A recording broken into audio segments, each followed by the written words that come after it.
નમસ્કાર દર્શક મિત્રો, આપ જોઈ રહ્યા છો માત્ર રક્ષા ન્યૂઝ ગુજરાત નિર્દેશાલયને રાષ્ટ્રીય કેડેટ કોર એનસીસીના કેડેટર સાબરમતી આશ્રમ અમદાવાદથી દાંડીના તટીય ગામો સુધીના ઐતિહાસિક દાંડી યાત્રાનું પૂર્ણ પ્રદર્શન કરી રહ્યા છે।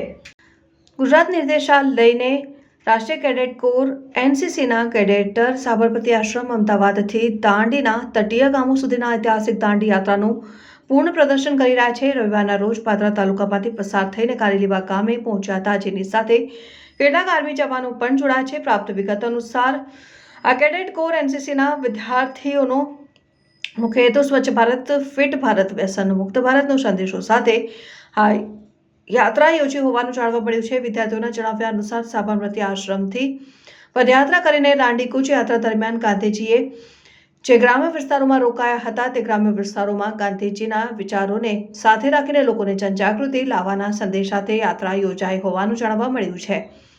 યાત્રા પાદરાના મુજપુર બ્રિજ ઉપર થઈને પસાર થઈ રહી હતી, ત્યારે શિસ્તબદ્ધ પસાર થતા વિદ્યાર્થીઓએ ભારે આકર્ષણ જગાવ્યું હતું। બ્યુરો ચીફ अहिंसा परमो धर्मा। जय हिंद टू एवरीवन। मैं senior under officer Piyush Modi आप सभी को इस कैंप के बारे में थोड़ी डिटेल्स देना चाहूँगा। ये जो हमारी दांडी यात्रा है, एक ऐतिहासिक दांडी मार्च को वापस से दोहराने के लिए की जा रही है। हमारी ये यात्रा साबरमती आश्रम से शुरू होकर दांडी में ख़त्म होगी। ये यात्रा में टोटल 40 कैडेट्स है, जो कि 410 किलोमीटर का दायरा तय करेगी। रोज़ाना कैडेट्स हमारे 30 से 40 किलोमीटर चलते हैं और हर एक जगह जैसे कि आश्रम, गांव, मंदिर वहाँ पे रुकते हैं और स्कूलों में जाके मैसेज पास करते हैं, जैसे कि विकसित Bharat, fit India, healthy India, women empowerment, drug free society. हम जैसे कि आज के ज़माने में गांव में इन उद्देश्यों के बारे में हमें चर्चा करनी चाहिए और इन चीज़ों के बारे में जागरूकता फैलानी चाहिए। हमारा आपसे निवेदन है कि आप भी हमारे साथ जुड़े और इस योगदान करें आपका। जय हिंद। मारू नाम पटेल दिया है અને હું એક એનસીસી કેડેટ છું। આ બધા મારા બડીઝ છે અને હું તમને બતાવીશ કે અમે લોકોએ કઈ રીતે યાત્રા શરૂ કરી હતી। આ પહેલી યાત્રા છે। પહેલા ગાંધીજી આ યાત્રા કરી ચૂક્યા હતા।